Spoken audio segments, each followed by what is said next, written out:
Assalamualaikum warahmatullahi wabarakatuh. Nama saya Nur Adila binti Cik Abdul Razak. Nombor matrik saya 216071. Nama saya Siti Nuzulaika binti Zulkifli. Nombor matrik saya 216962. Saya Nur Syafiqah Marjan binti Muhammad Noor, bernombor matriks 214495.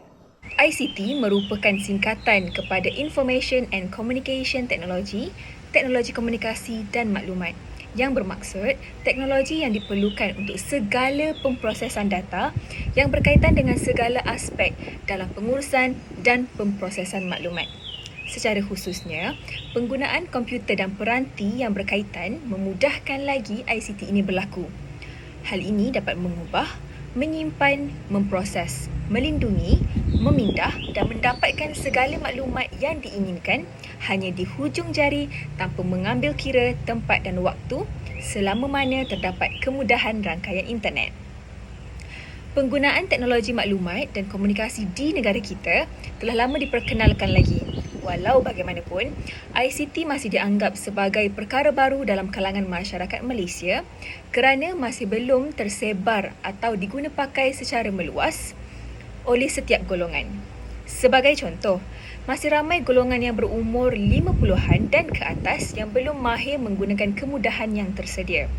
Mereka perlu diberi tunjuk ajar dengan tentang cara-cara mengaplikasikan kemudahan-kemudahan tersebut seperti penggunaan Google Drive, Google Docs, Microsoft dan sebagainya. Perisian-perisian ini merupakan salah satu cara yang mudah untuk menyimpan segala data-data penting untuk mengelakkan daripada kehilangan data-data tersebut tanpa dikesan. Saya akan membincangkan tentang keburukan ICT kepada masyarakat. Di bawah isu ini terdapat 3 poin yang akan saya tekankan, iaitu 1. Fitnah dapat disebarkan secara lebih meluas. 2.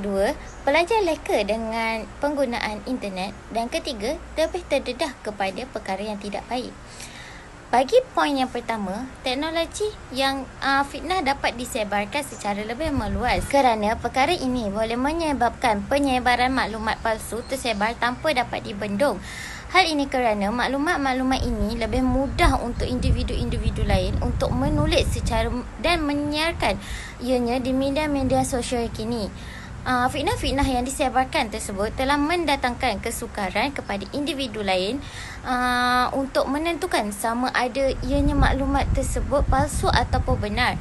Contohnya, penyebaran maklumat palsu mengenai keberkesanan vaksinasi COVID-19.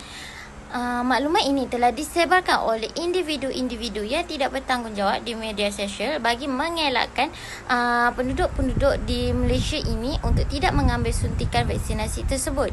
Untuk poin yang kedua pula, pelajar leka dengan penggunaan internet. Perkara ini dikatakan kerana telah menyebabkan pelajar-pelajar mengabaikan pelajaran serta tanggungjawab mereka yang lain.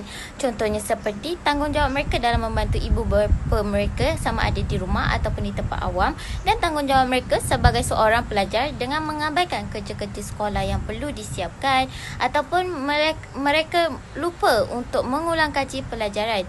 Perkara ini telah dinyatakan di akhbar-akhbar di mana penggunaan internet yang berlebihan boleh menyebabkan mereka terabai dari segi pendidikan dan sukar untuk menerima pelajaran-pelajaran yang baru diajar di sekolah. Kebolehan mereka untuk berfikir juga boleh terjejas kerana mereka hanya mengingati tentang keseronokan yang dicapai melalui permainan-permainan di internet tersebut. Bagi poin yang ketiga pula, iaitu terdedah kepada perkara yang tidak baik.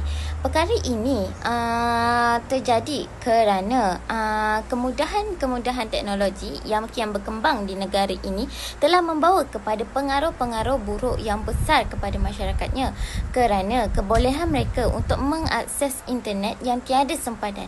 Contohnya seperti cerita-cerita lucah, gambar-gambar lucah dan juga perkataan-perkataan lucah. Hal ini boleh menyebabkan berlakunya kerosakan akhlak dan jiwa setiap remaja yang baru sahaja ingin melangkah ke alam dewasa. Selain dari mengakses perkara-perkara seperti itu, mereka juga boleh terlibat dengan perkara yang boleh mempengaruhi minda dan perlakuan mereka untuk melakukan perkara yang tidak baik seperti merokok, merempet dan gangsterisme. Seterusnya, langkah untuk mengatasi kesan negatif ICT dalam membentuk masyarakat terdapat 3, iaitu dari segi agama, ibu bapa dan pihak kerajaan. Segi agama dapat saya huraikan di sini ialah melalui memberi didikan agama yang sempurna sejak kecil lagi. Hal ini untuk mengekang perkembangan ICT yang negatif ke atas mereka. Anak-anak diibaratkan sebagai sehelai kain putih yang dicorakkan oleh keadaan sekeliling, pengaruh luar dan pengaruh dalam keluarga itu sendiri. Apabila hal-hal agama ditekankan dalam kehidupan mereka, kita berkemungkinan mampu untuk melahirkan modal insan yang penuh dengan nilai-nilai murni, yang baik dan berfikiran wajar serta waras sehingga mampu membezakan perkara yang hak dan yang batil. Anak-anak yang dibentuk dengan sempurna mampu dijadikan contoh ikutan dan teladan kepada generasi seterusnya untuk mengelakkan anak muda mudah terpengaruh dengan budaya-budaya yang tidak baik dan tidak wajar dijadikan ikutan.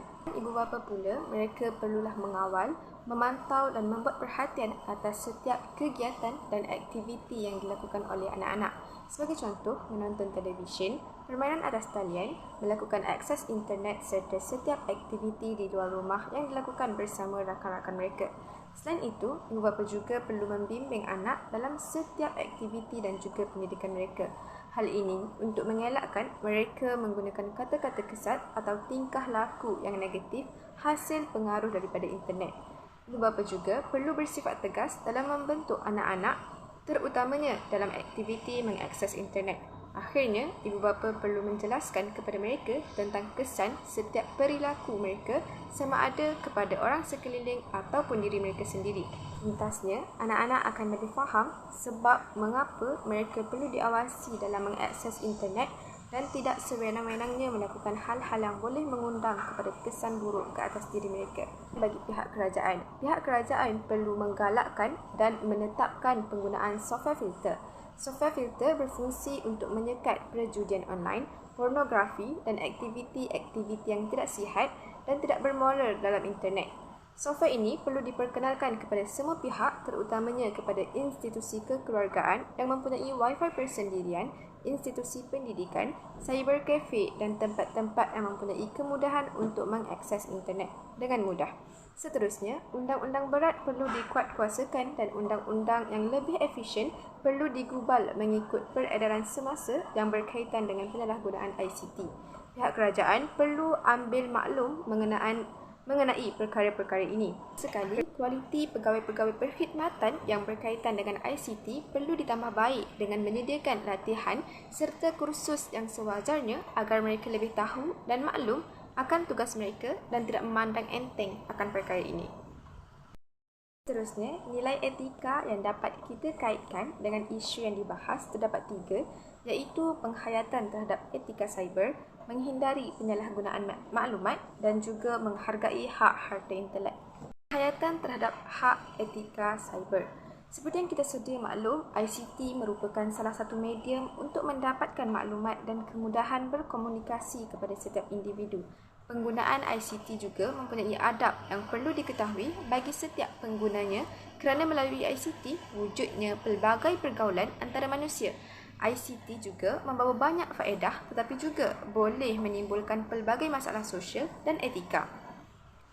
Setiap teknologi juga perlu ditangani dengan penuh berhemah dengan mempertimbangkan kesan baik buruknya yang akan mempengaruhi setiap individu yang terlibat. Contohnya, memahami tentang buku komputer, sosial dan etika yang menjelaskan tentang persoalan etika seperti jenayah cyber serta penjagaan hak harta intelek.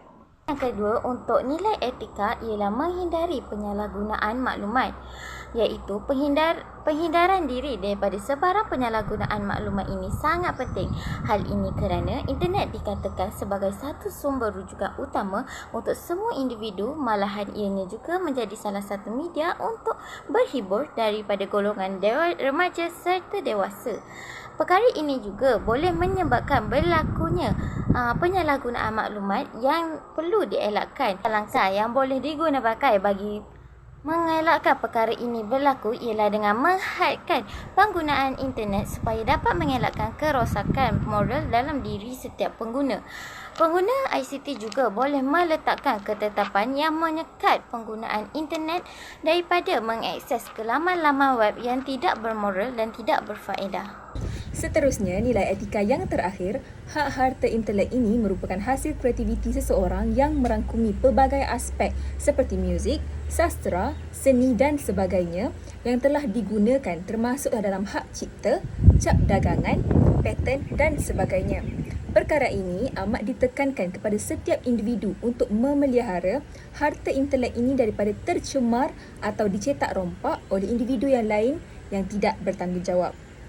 Pengguna ICT serta golongan remaja amat digalakkan untuk menolak segala aktiviti pelanggaran hak cipta dan menjaga harta intelek ini daripada sebarang peniruan dan penipuan yang boleh memburukkan nama negara. Atasnya, apa yang saya dapat simbolkan daripada isu yang telah kami bertiga bincangkan iaitu kesan negatif ICT dalam membentuk masyarakat ialah kita perlu bekerjasama dalam memastikan pengaruh ICT dapat disalurkan dengan cara yang paling baik daripada sekecil-kecil institusi iaitu seperti institusi kekeluargaan kepada sebesar-besar organisasi seperti kerajaan. Setiap daripada kita perlu peka dan cakna akan sejauh mana pengaruh ICT ini mampu memberi kesan negatif dalam membentuk masyarakat. Hal ini demikian kerana berdasarkan kesan-kesan negatif yang telah kami terangkan di atas, sudah terang lagi bersuluhlah bahawa ia bukanlah satu isu yang patut dipandang enteng oleh kita semua. Saya dapat mengaitkan dengan nilai etika dan peradaban bahawa ICT merupakan sebuah medan kelestarian antara setiap masyarakat di negara ini. Hal ini kerana melalui ICT, penggunaan internet yang tiada sempadan yang membolehkan setiap individu yang berlainan antara kawasan dapat berhubung tanpa perlu bersua muka. Contohnya, penggunaan panggilan video yang membolehkan setiap masyarakat untuk berkenalan atau merapatkan silaturahim antara keluarga ataupun masyarakat sesama masyarakat yang berlainan agama dan budaya. Saya dapat rumuskan bahawa ICT sangat penting dalam usaha untuk melahirkan masyarakat yang berintelek tinggi. Hal ini kerana melalui teknologi ini kita dapat menimba ilmu pengetahuan tanpa ada limitasi. Sebagai contoh, kita tetap mampu memperoleh ilmu walau berada pada jarak yang jauh dengan menggunakan kemudahan aplikasi atas talian seperti Zoom, Google Meet, Microsoft Teams dan lain-lain lagi. Hal ini juga menyebabkan wujudnya pelajar yang belajar dari rumah atau long distance learning. Kesimpulannya, di mana sahaja kita berada, kita mampu untuk menuntut ilmu dan hanya bergantung kepada kemahuan kita dengan menggunakan kemudahan yang tersedia untuk menambah ilmu di dada. Dan rumusan individu bagi saya pula ialah melalui isu-isu yang telah kami bincangkan ini, saya dapat rumuskan bahawa penggunaan teknologi ICT dengan kaedah ataupun cara yang betul dapat melahirkan masyarakat yang berdaya saing dan kompetitif dengan negara maju yang lain.